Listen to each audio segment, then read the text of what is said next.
broadcast network, AFTERBUZZ TV. Over 20 million weekly downloads in over 150 countries, and your #1 source for after-show entertainment.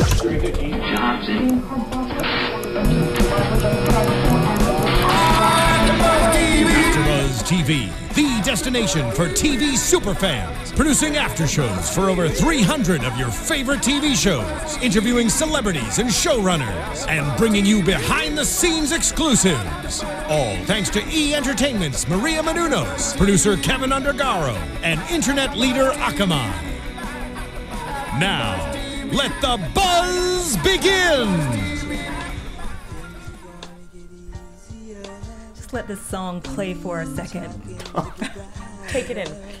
Take it in, let it set the mood. Well, guys, watching American Crime After Show on AFTERBUZZ TV, episode 8. We're playing Ooh Child because things will get better. After that episode? I hope so. Yeah. Things will get better. I'm your host, Erica. And we are so happy that you joined us today. Before we jump into our show, make sure you are subscribed to us on iTunes and on YouTube. You can always use our hashtag ABTV American Crime. You can find me on Instagram and on Twitter at Erica Renee D. And let's talk to our other fabulous host. I know. I'm sorry, I just jumped like on there. I'm shaking after tonight's episode. It's tough. Sorry, did I interrupt? No, go ahead. Introduce Okay. yourself. Hi there, you guys. I'm John Manganello. You can find me on Instagram and Twitter at Johnny Mangs.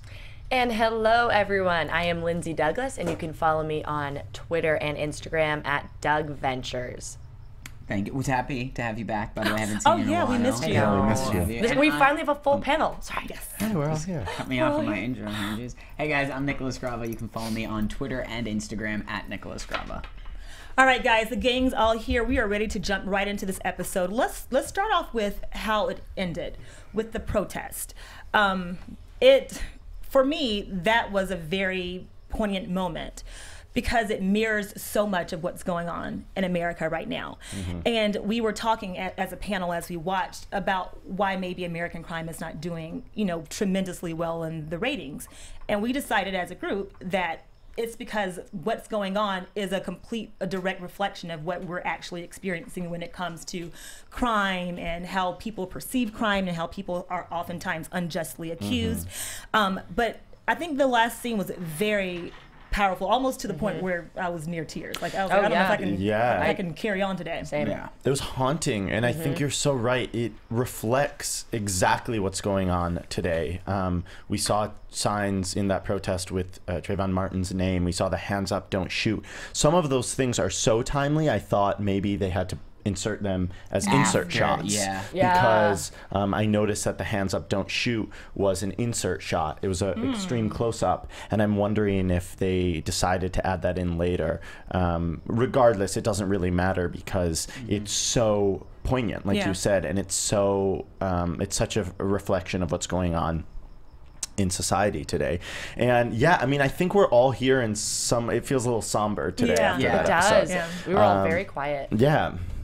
Do you guys have any thoughts on that? Yeah. Well, I'll tell you, I didn't know building up the episode.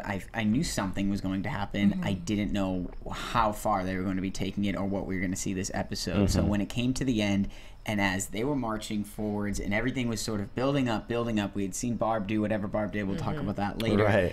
And hearing as they were marching and hearing what the police chief was saying and hearing what they were saying and just hearing everyone as they're coming together, I still didn't know where the episode was going to end, what they were going to show, but I did. And then I think it was really, I don't want to say amazing as they showed, but when it started to cut to black, how everyone was like, whether you take it as everyone was blinking or how your brain works at those moments, you didn't know, they didn't show us who initiated what.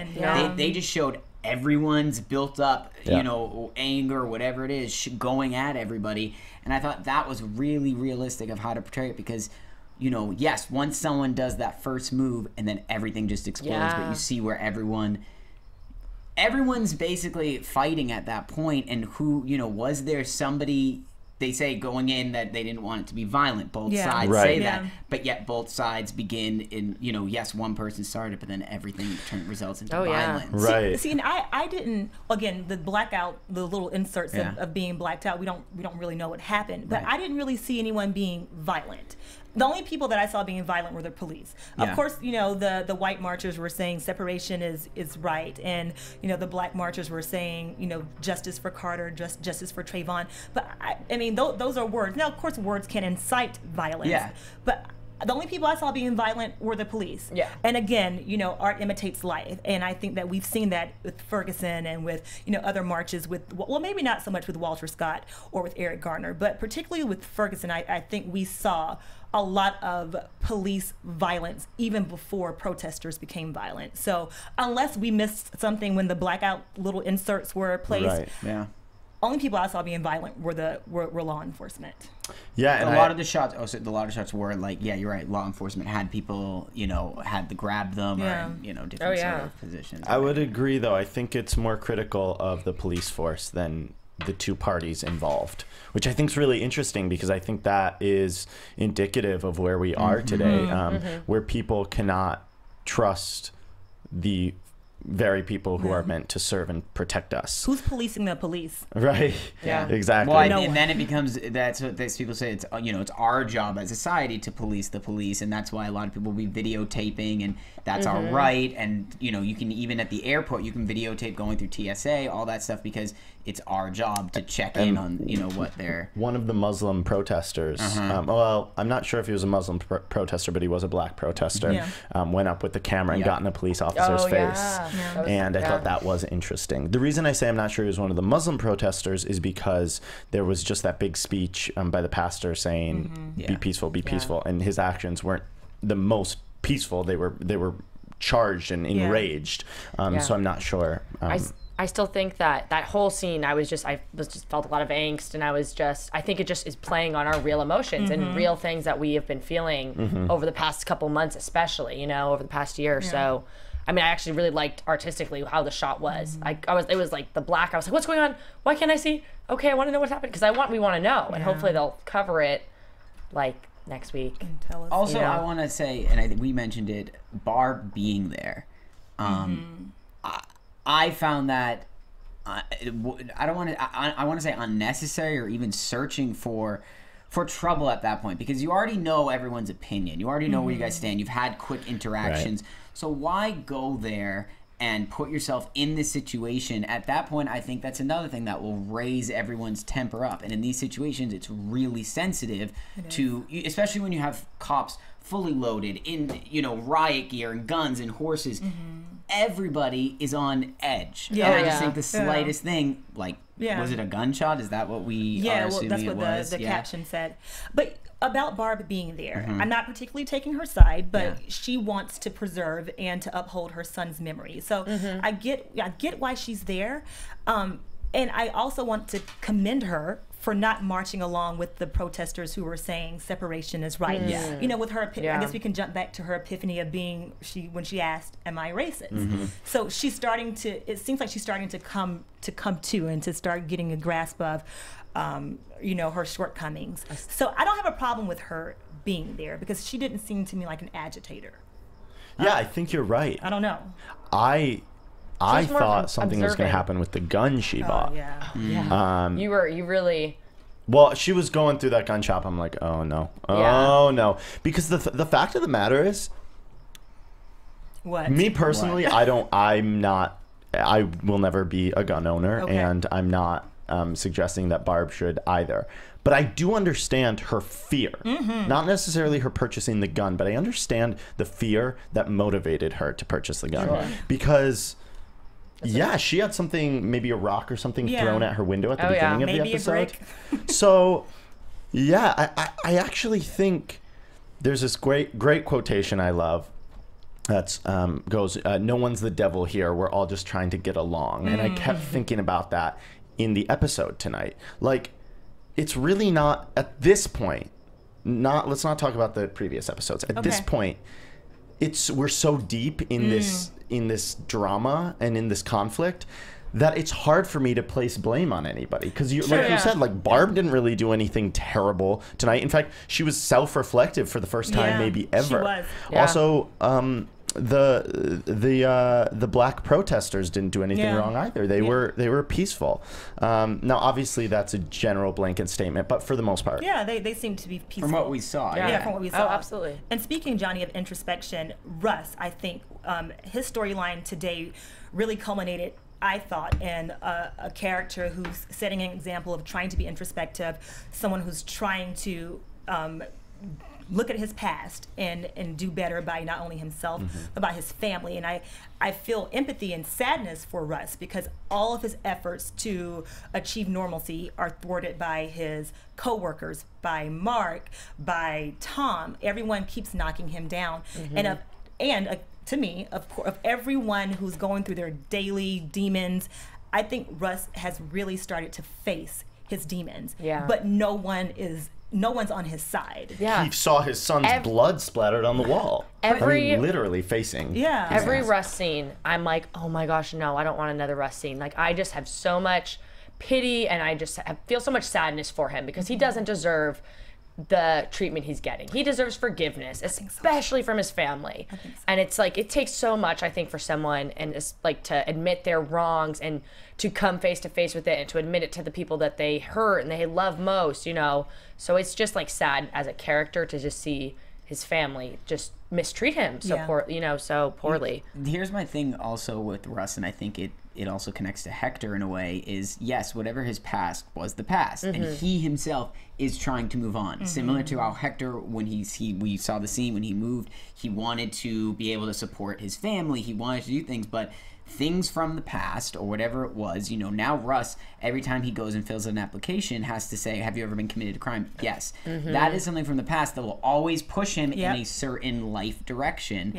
And I just think that's something that is also true to life, which is sometimes things in the past, no matter how much Russ wants to get over it, if he can't get a job right at the moment, that automatically sets him back. That automatically puts him into this separate lifestyle. Exactly. Which is what I think we see a lot. And it makes me worry about society, because we talk about being a society of second chances. And I'm just going to throw in like the Hollywood example and the athlete example. Like, I think we're more forgiving of people who we admire in the media.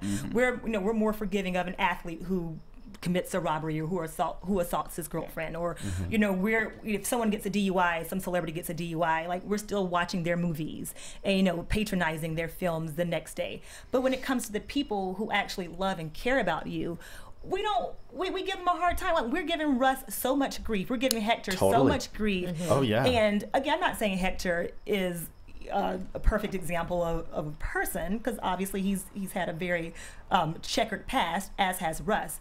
But they're showing us these characters who seem to be trying to do better, and the people in their close-knit circle are still turning their backs on them. And so, when do we get to the point of forgiveness? Like, when do you feel in your heart that it's time to forgive and to move on and to let someone back in, especially someone who really needs your forgiveness? I'm so glad you've brought this up, because this is a big theme, I think, that's coming out of this show. Because when Russ goes to apply for a job, he has to check the box that says, yes, I've been convicted of a crime. Well, what happens when someone can't get a job?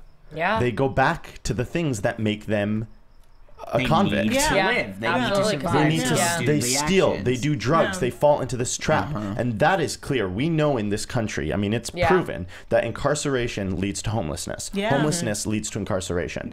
I'm proud of Russ for really trying to make the best of the situation. He has the advantage of being able to stay at a house, not an ideal circumstance necessarily, because it's the house that his son died in. But God damn it, he's trying it. Sorry, pardon my French.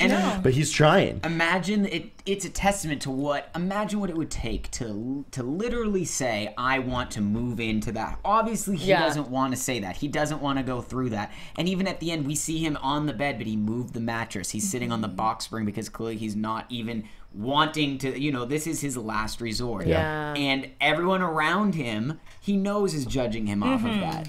But I think it is a testament to he's trying to survive on the up and up and do things correct. So yeah, I do applaud him for that. But it's not just Russ and it's not just Hector. It's everybody. Everybody in the show has done something wrong. Of course. So look at Tony's circle. Exactly. Yeah, oh gosh. It's at least one thing in wrong. all of their lives. It's just repetitive and the same mistakes over and over again. It is. It's in Tony. I don't feel. We see that his whole juvie and his stint in being incarcerated is now becoming cyclical because he's back in, and his buddies in the slammer or whatever, his buddies, on the inside are saying, well, you did the right thing. And when you don't have a positive example in your life, you listen to whomever and to whatever. So now that Tony's back in juvie, how will we expect for him to ever rehab or reform himself? Will he ever? Who will take him on and help him be a better person? Well, now look what the advice his father's giving him. His father, it can't even be the right advice. I think his father's in a tough spot too, though, because last time he tried to help his son, he tried to do it the right way, and he saw the results. So now he's trying to also survive, and by doing that, it's forcing him or giving the advice to basically lie, to put someone else in that position and get yourself out. So everyone is just, a victim of their circumstances, I guess, or acting out because of it. And I think it's crazy to see how everyone is being affected by it and then turning 360 on what we saw. They are. Or 180, not 360. Oh, yeah. I always make that mistake. I want to say 360, but that means you're right where you left off. I do that all the time. Yeah, it means you started, And I think, too, that the irony of Alonzo trying to get Tony to lie is that Tony is teaching his father, ironically, a life lesson. He's like, okay, I might be in juvie, but I'm not going to frame someone just so that I can get free. And to me, that was something that's really stuck out on the episode because you have this 16-year-old, I keep saying 16, this teenager who has done so many wrong things, but now that he is, suffering his consequences, he wants to do the right thing. And the right thing is to not frame someone, and he's telling his father, look, Dad, he didn't say this as eloquently, but look, Dad, I'm not going to do that just to get free. And I think that's a life lesson that we can take away from this episode. And if they need all these people to lie to get him to be guilty of it, maybe he's not guilty. I know. Think of that that. was Has such anyone a good thought point. of that?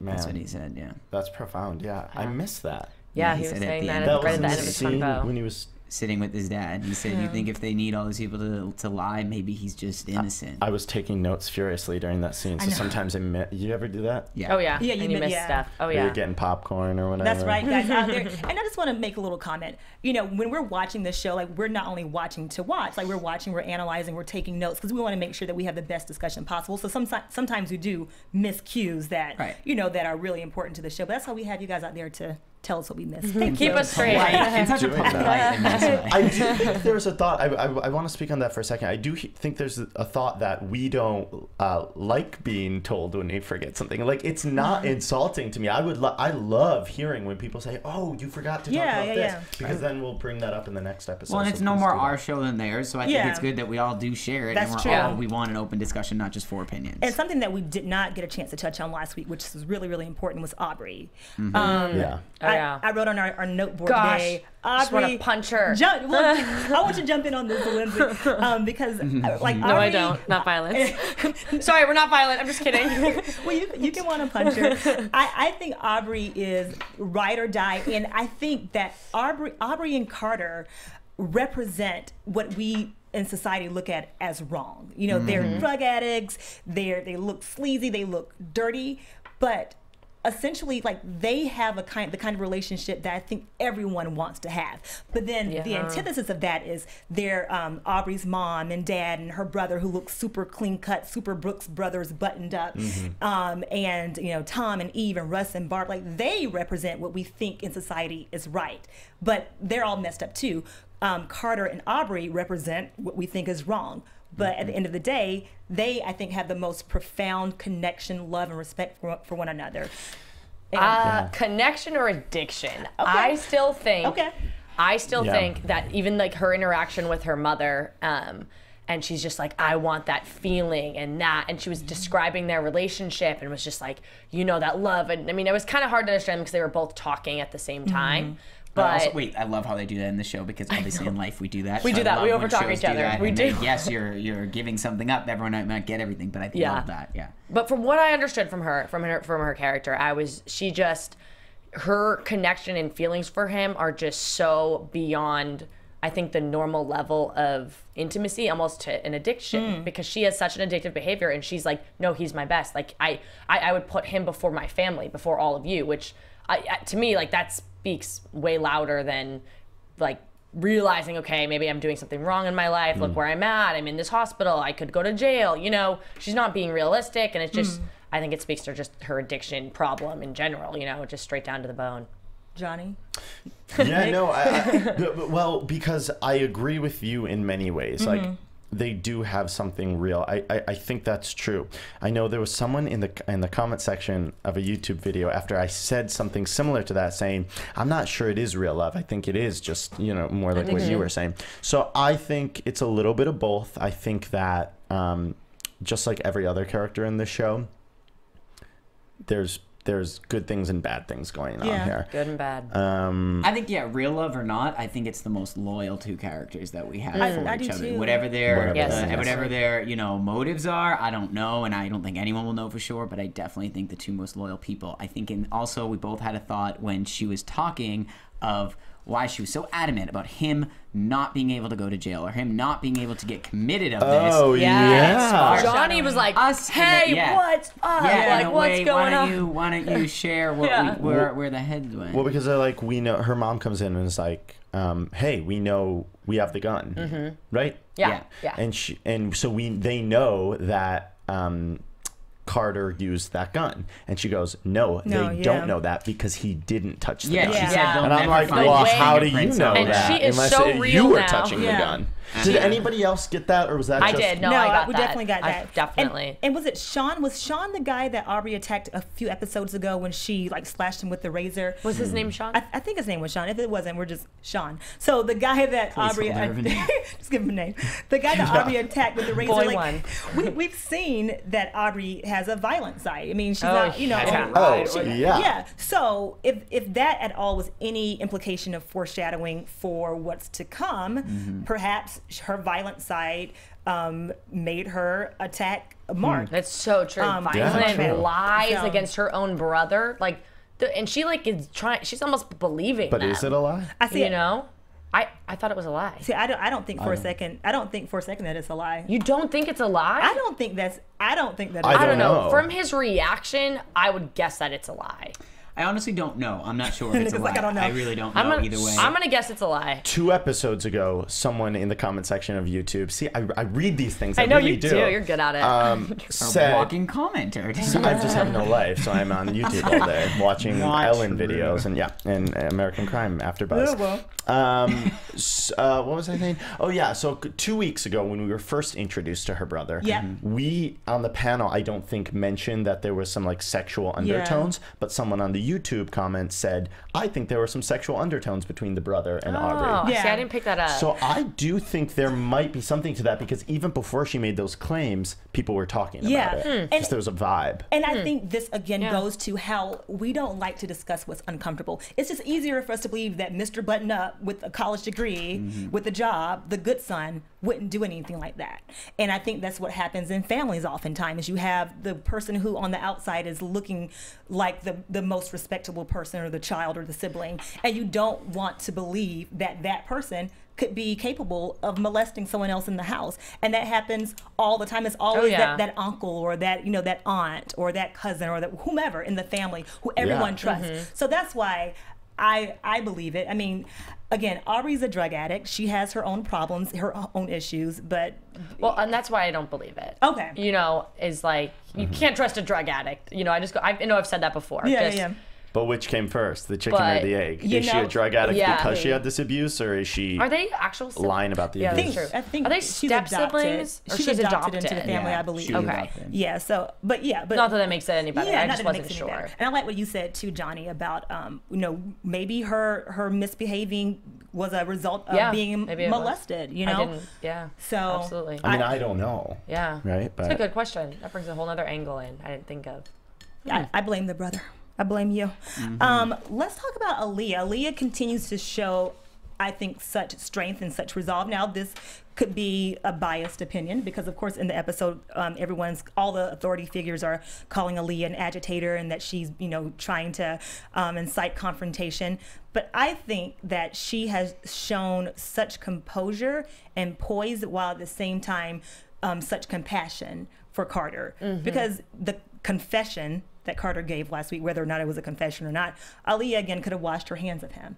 She could have been like, "Hey, peace out. Whether you did it or not, you said that you did it. I'm not sacrificing anything else for you." Absolutely. But yet she has gone even more full throttle with organizing a peaceful protest, with continuing to keep the lines of communication open with the city officials, and she's one of my favorite characters. Russ and Aaliyah, I like a lot in this episode. Yeah. What did you think? So I agree with everything you said. One thing in the episode that really stood out to me was her stance on the plea deal. Yes. And he's saying, you're my lawyers. What do you want? This and that. And she said, "Do not," or like she either said, "Do not," or "You're not taking the plea deal." Yeah. That got me it got me riled up. I, again, don't know how I feel because, like you guys said, whether innocent or guilty, a lot of times in life, people do end up, innocent people take plea deals because it's that or you don't know what can come or you don't know or it could be worse. Shot dead. Yeah. I mean, that really that made me feel, if someone you care and you love and you really care about and they're in front of you, yes, you want them to be free and you want them to get out, but would you risk that with the possible, death or death penalty?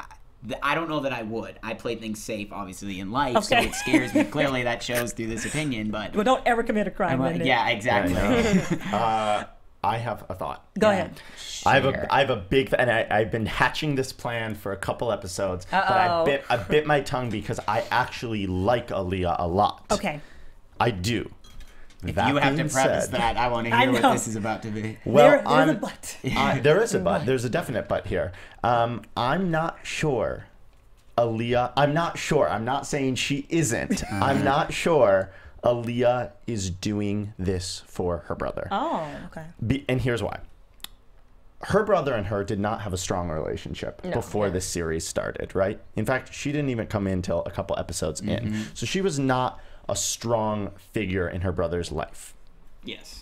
Okay, so that's the first thing. Okay. The second thing is she is so gung-ho. Her tenacity and her hard-headedness reminds me of Barb completely differently, but they're both strong and forward thinkers. Now, Aaliyah, I wrote this down. I said, John thought. Aaliyah is worried about looking bad and backtracking. I think that's why she doesn't want Carter to take the plea deal. Or at least that plays. Why? Because she's done all this work already? Yes, because it will make her and her cause look weak and watered down. Okay. And I'm just wondering,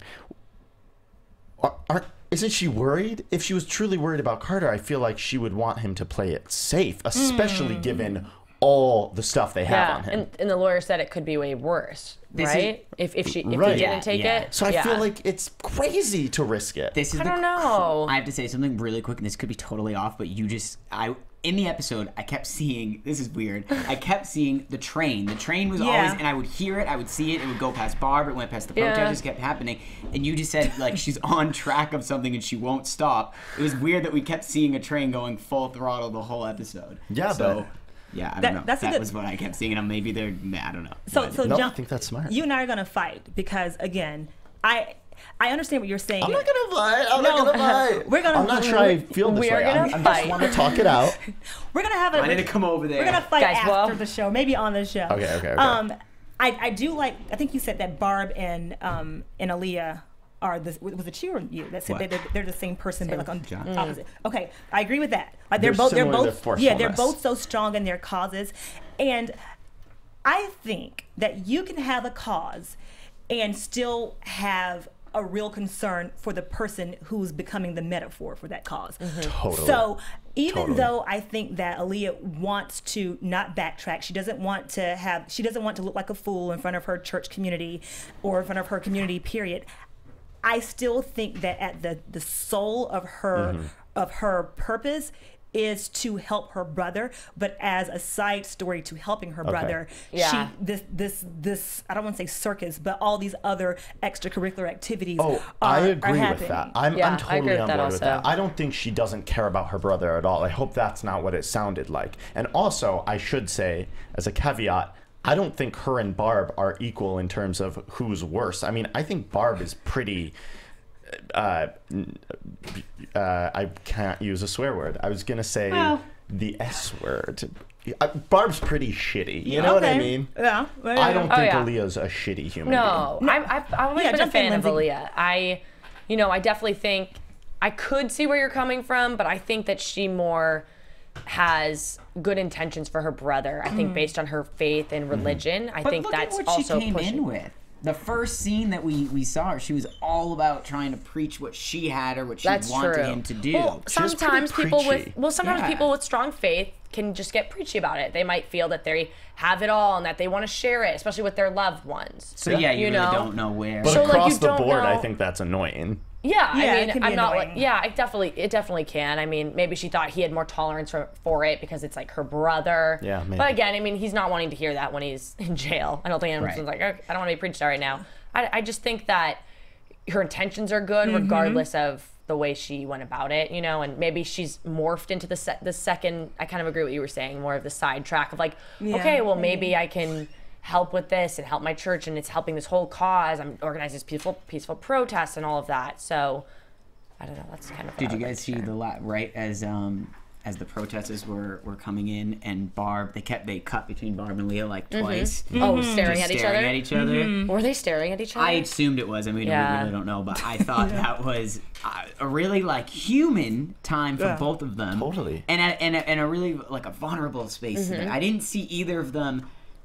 I don't know. I felt more of a connection at that point. I didn't see them going like, you know, with an anger like against each other. I just What you basically looking at? looked at like, look what we now have done between me and you. Like, look at Oh, what. totally. What I this agree is. with that. I kind of liked Absolutely. that. And I want to yeah. talk a lot about the social, the protests and the media spin on this case. But before we talk about that, I want to mention Mark and Rochelle.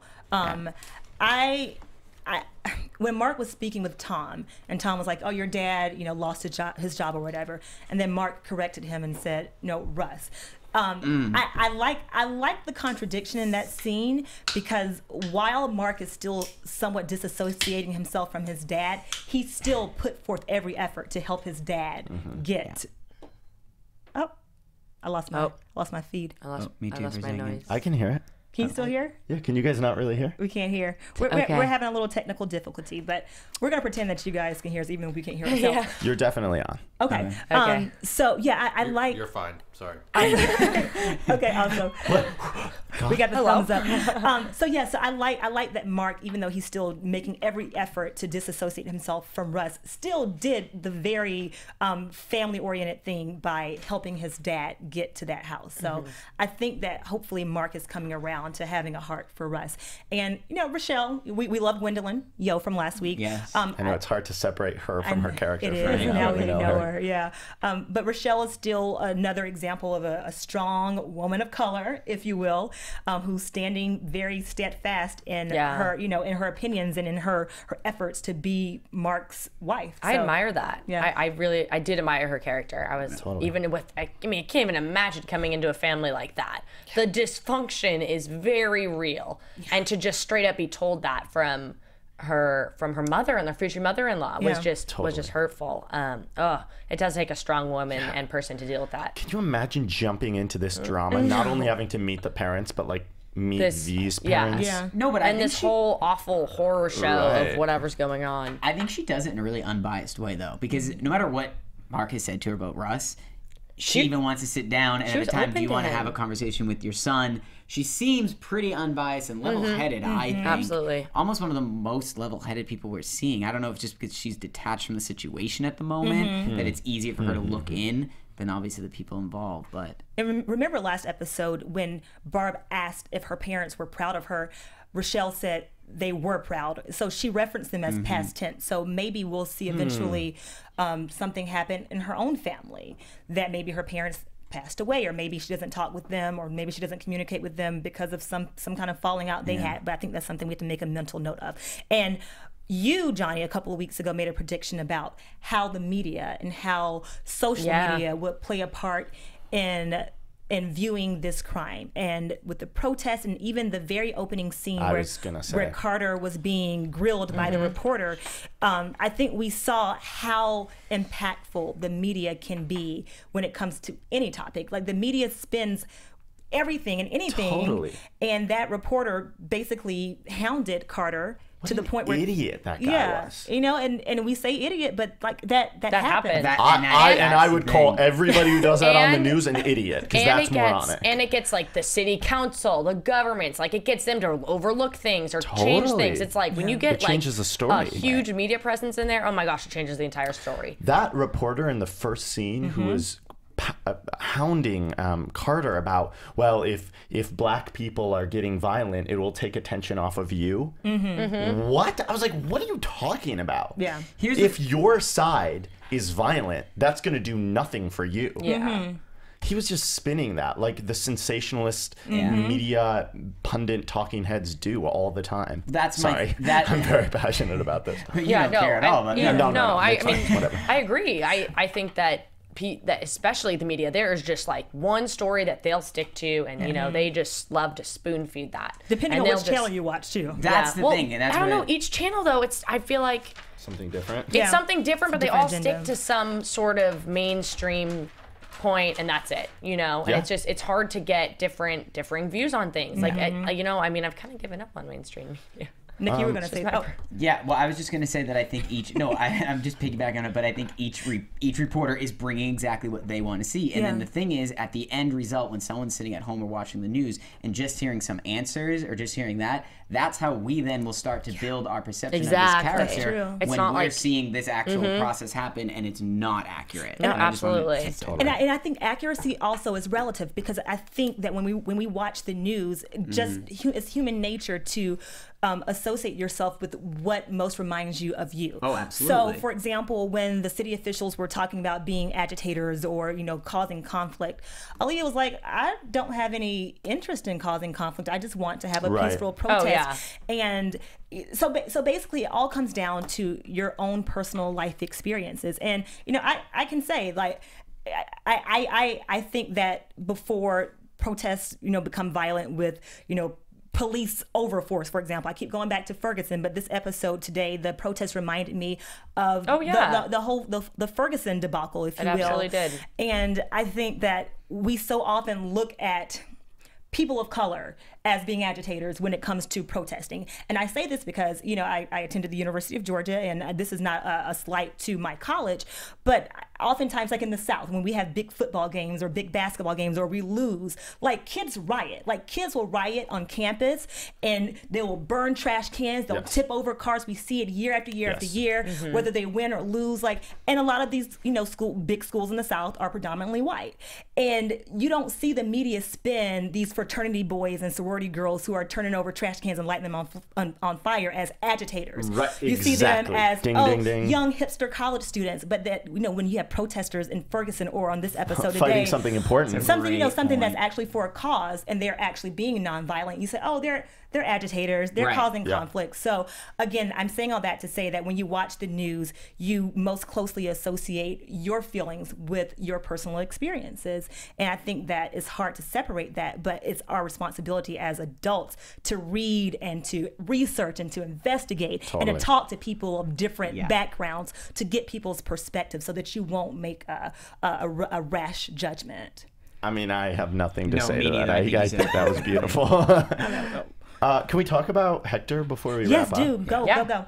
Just, there was a big plot shift in his story today. His girlfriend comes in and says, oh, baby mama, this is your child. I mean, I think he knew, but we didn't, right? Or did we? No, I don't remember. I missed it. And he's saying, marry me so you can come to the witness protection with me. And she storms out. Can you blame her? He left her like 5 years. Oh, I'm not. Yeah, I mean, I get both sides, but I feel like as a woman, I would be pretty darn upset if I was in a situation like that. I honestly don't get both sides. How can he expect someone to take his word again if he already showed that he can't? It's true. It doesn't mean anything. She can't trust him. As soon as you're going to do that once. I'm not gonna set my expectations again. I'll be the one that's let down, not you. So I totally agree with what she did. Takes me back to my point of when do you open your heart to forgiveness? You know, because I'm watching that scene again. I must be the biggest sucker, but I'm watching that scene with Hector, and I'm like, oh, look at his eyes. He seems so sincere. Look at him in jail right now, hurting. He seems so genuine. But maybe that was the first time he saw the picture of his daughter. And my best friend has this quote. She says that women become mothers when they hear their heartbeat. Men become fathers when they hold the child. And maybe Hector seeing the picture of his child for the first time was his metaphorical holding his child, and maybe that's what changed him. Maybe that will be a turning point for him. And another point, I'm not sure, but I think like when you're married, you get immunity. So maybe if she marries him, she not only gets to have a life in America, but maybe she'll get immunity and protection from the police as well. I don't know. Practically, it sounds like a good option, but emotionally, they might have to figure that out later. Yeah, it's goodness. Who knows? Talk is cheap, so Hector would probably have to prove himself. Yeah. I don't know that I don't believe him necessarily in the situation, but I think, like you said, at what point do we start to forgive? And I think it's the point that we find they're okay with being vulnerable, because that's what it would take for her, not knowing, living in the unknown. And I don't know if anyone's really okay with like being vulnerable like that often. Any other quick points before predictions? No? Okay, let's do some predictions. Let's do it. Predictions. Your AfterBuzz TV predictions. All right, Nick, we're starting with you.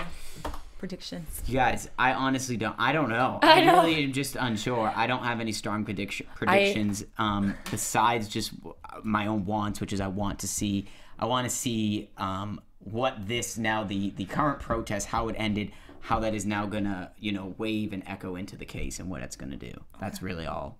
Yeah, I mean, same with me. I think that's gonna have a huge effect on where Carter stands with the entire trial. Like, I think that's gonna be a game changer.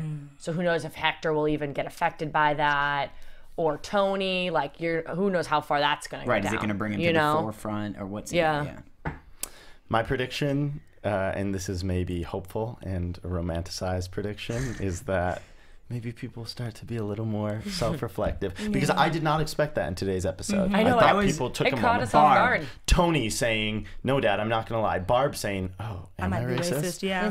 So we'll see. That's the blind optimist perspective. My other prediction is I think Aubrey did something. I do too. I'm with she's you on evil. that. From the way she treated her family and brother, she's evil. See, I disagree. I don't think Aubrey's evil, so I don't. We'll fight next week.